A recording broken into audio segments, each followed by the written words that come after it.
High বন্ধুরা, আজকে রাতে কাবলি ছোলা ভিজিয়ে রেখেছিলাম সকালবেলাতে।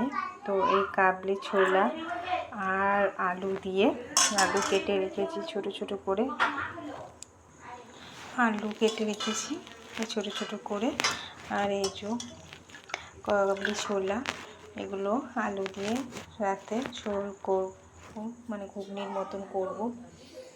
এই যে কুকারটা বের করে নিয়েছি, কুকারটা ধুইয়ে তার মধ্যে আলু আর কাবলি ছোলাগুলো দিয়ে দিয়েছি, আর একটু নুন দিয়ে দিয়েছি, একটু জল দিয়ে দিয়েছি।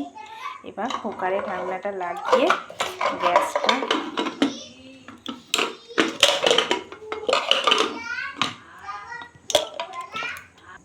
কুকারটা চাপিয়ে দিলাম, গ্যাসটা ধরিয়ে।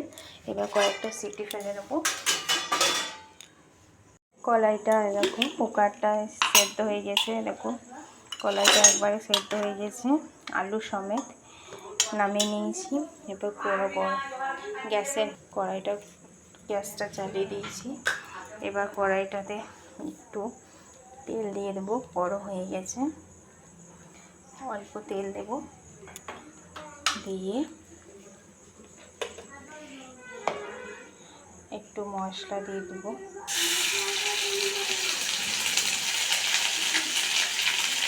হালকা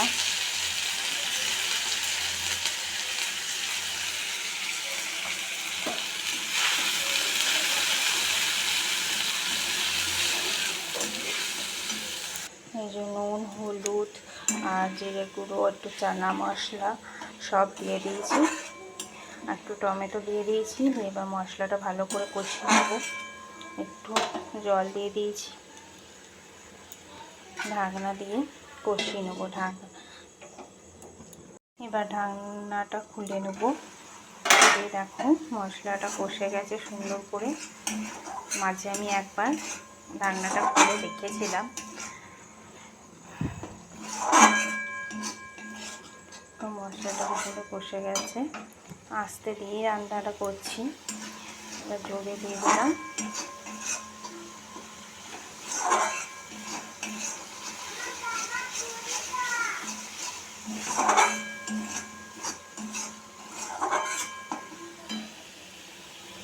তেলটা ছেড়ে যাচ্ছে।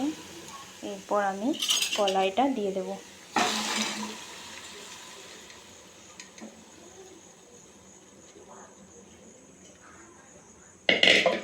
কলাইটা দিয়ে দিলাম। এবার একসাথে মিশিয়ে নেব কলাই আর মশলা, যেটা কষলাম সেটাকে। আর এই কলাইগুলোকে, মানে মশলাটাকে হাতার সাহায্যে চানা ডালটাকে একটু ম্যাশ করে নিয়েছি হাতা দিয়ে।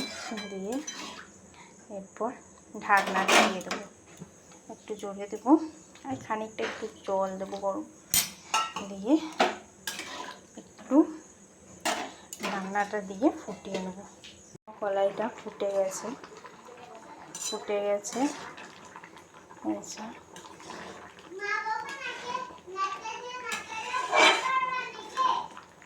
এরপর একটু কারি পাতা দিয়ে দেবো ম্যাশ করে।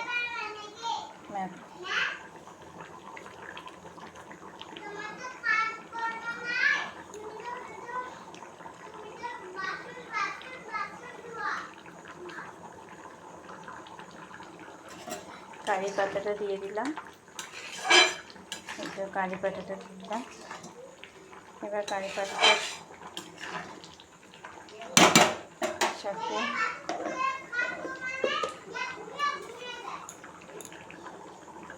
গ্যাসের ফ্লেমটা বন্ধ করে দেবো।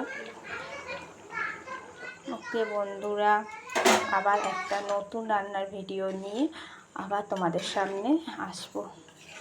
যদি ভালো লাগে একটা কমেন্ট, একটা লাইক আর একটা সাবস্ক্রাইব করে দিও, আর একটু শেয়ার করে দিও, আর ফেসবুকে দেখলে একটু ফলো করে দিও।